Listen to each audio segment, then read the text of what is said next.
Ministra, kolegë deputet, lejoni që në shërtim, pra në parim të këtij projekt ligji për provimin përfundimtar dhe të maturës shtetërore, në fillim t'jap disa komente dhe t'i bëj disa pyetje për ministrin, i cili shpresoj se do të na jap sqarime të nevojshme. Fillimisht dua të deklarohem se koalicioni për Kosovë të Re është pro kalimit të këtij projekt ligji në këtë fazë për të plotësuar në disa vretje eventuale. Analiza e suksesit të pasqyruar në pasqyrëzat e suksesit të nxënësve në vitet shkollore tregojnë rezultatet e larta të kalueshmërisë së nxënësve. Mbi 95% në shkalla e kalueshmërisë dhe arritja së mesatarës pra janë të larta. Kurse në provimin e maturës ndodhe kundërta. Duke pasur parasysh se provimi i maturës është vlerësim i jashtëm, nuk pritet përputhshmëri, pra të rezultate, mirë po nuk pritet edhe kjo diferencë kaq e madhe. Këto diferenca automatikisht shtrojnë pyetjen, në shkollat tona vlerësojmë apo vëmë nota. Rezultatet e provimit të maturës nuk reflektojnë vetëm arritjen e nxënësve, por ato janë edhe një dëshmi e cilësisë së programeve mësimore, mësimdhënies dhe menaxhimit të sistemit të arsimit dhe shkolla. Gjetja e shkaktarëve kryesor të rezultateve pra të ulta në provimin e maturës nuk është e lehtë. Duhet kohë dhe analizë detajuar e gjithë procesit të maturës, rezultateve të çdo komune, çdo shkolle, çdo lëndë mësimore dhe të tjerë.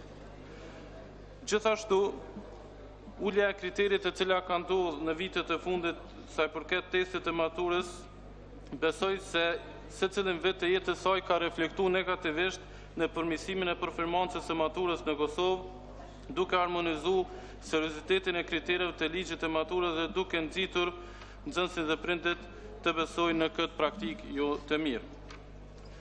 Nuk ka info dhe do të ishte mirë që Ministria e Arsimit më na informu a ka një bankë të dhënash për mësimdhënësit administrues efektiv dhe efikas në administrimin e testit të maturës që duhet angazhuar vazhdimisht dhe që duhet stimuluar në mënyrë meritore. Po ashtu, Ministria e Arsimit a ka hartu kriteret për financimin e administruesve të testit të maturës, sepse po kemi një mungesë të seriozitetit të këtyre të fundit në momentin më të ndjeshëm pra në kohën e menaxhimit të provimit të maturës, saqë disa prej tyre vijnë në shërbim të përmirësimit të arritshmërisë së nxënësve, duke munduar të ndihmojnë atyre në plotësimin e përgjigjeve që shpeshherë ka rezultuar me ankesa të shumta të nxënësve dhe prindërve, por pa sukses. As gjysma e maturantëve në Kosovë nuk e ka kaluar provimin e maturës shtetërore të mbajtur më herët. Vetëm 46% e maturantëve nga drejtimet të përgjithshme kanë kaluar këtë test, ndërsa kriteri kalueshmërisë është 50%. Në shkollat profesionale përqindja e kalueshmërisë është 25%. Personalisht nuk mendoj se statistikisht është përqindje problematike, por që pasqyron jo vetëm nivelin e maturantëve, por edhe nivelin e arsimit, mësimdhënies dhe rëndësisë që edukimi dhe dija ka në shoqëri. Shikoni kurrikulat të shkollat të mesme, qoftë profesionale apo të përgjithshme në Kosovë, përveç që janë të ngarkuar me informacion, janë të vjetra dhe me përmbajtje deklarative që stimulojnë mbamendjen e libra sipas logjikës uj e kam bë, por që në asnjë formë nuk e stimulojnë mendimin kritik të njeriu 17 vjeçar. Pra, rreziku i prodhimit të rezultateve kritike në provime ka bërë që të hidhen propozime për ndryshimin e praktikës së vlerësimit të nxënësve dhe të pranimit të studentëve në universitet. Kësaj kërkohet që nxënësit të nënshtrohen provimit për mbarimin e shkollës së mesme, por edhe idetë të tjera pranimit të studentëve të cilën pra do ta kishte vetë në dorë universiteti. Të kthehemi pak projekt ligjit aktual për të cilin kanë disa pyetje për ministrin. Në 1.2, paragrafi 1.2, kur shpjegohet për maturën shtetërore, në fund përmendet që është pra provim përfundimtar i standardizuar, monitoruar dhe vlerësuar dhe në fund në përputhje me kriteret përkatëse të pranimit. A do të ketë test pranues në universitet, sepse në nenet e mëponshme kemi vërejtur se disa nene adresojnë këtë çështje më ndryshe.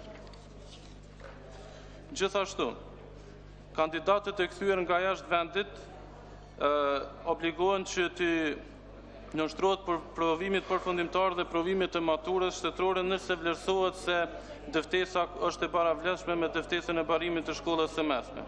Unë mendoj se studentët apo konkretisht nxënësit shqiptar të cilët vinë në Kosovë dhe janë nga mërgata jonë, të cilët kanë kry shkollat në perëndim, nuk duhet të nënshtrohen pra kësaj dispozite, për arsyes të nivelit të arsimit në vendet perëndimore. Gjithashtu në nenin 16, pika 5, kandidati i cili e kryen provimin përfundimtar merr diplomën për kryerjen e arsimit profesional. Mendoj se kjo është një gjë shumë e mirë, sepse më parë kemi pas raste ku nxënësit kanë pas mundësi që të hyjnë në punë apo të shkojnë në studime jashtë vendit dhe në mungesë të një diplome kanë mbetur për të kryer këto dy aspirata, punësimin apo shkollimin. Gjithashtu, tek neni 17, sa i përket pagesës, pse të bëhet pra pagesa nga nxënësit për hyrjen në provim. Gjithashtu, mendoj se këtë vlerë e cila është parapo ta bëjë Komisioni Qendror për nivelizimin e pagesës për të hyrë në provim, mendoj që nuk ka nevojë ta bëjë dhe kjo të mbetet përgjegjësia e Ministrisë, dhe Ministria ta merr barrën e kryerjes së këtyre obligimeve.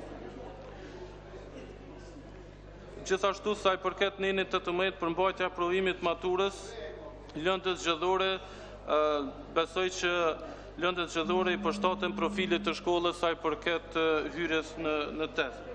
Gjithashtu, tek neni të cili u përmend edhe kolegët, obligimet të arsimit lartë, neni 20, provimi maturës do të jetë kriteri vetëm për pranimin e studentëve në institucionet të arsimit lartë në kohën e fillimit të zbatimit të kornizës kurrikulës Kosovës.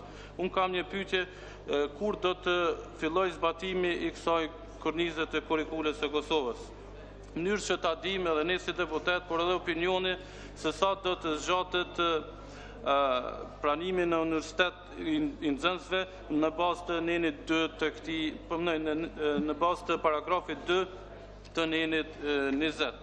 Gjithashtu në fund, sa i përket sanksione, unë mendoj se është mirë që në sanksione të përfshihen edhe ata që kanë informat dhe në një mënyrë vërtetohet sa i ka pas informat për shkrirjen e dispozitave ligjore, për dëmtimin e procesit të testit përfundimtar dhe testit maturës dhe të parashihen gjoba edhe për ta personat të cilët nuk kontribuojnë mbarvajtjes së mirëfillt të këtij procesi.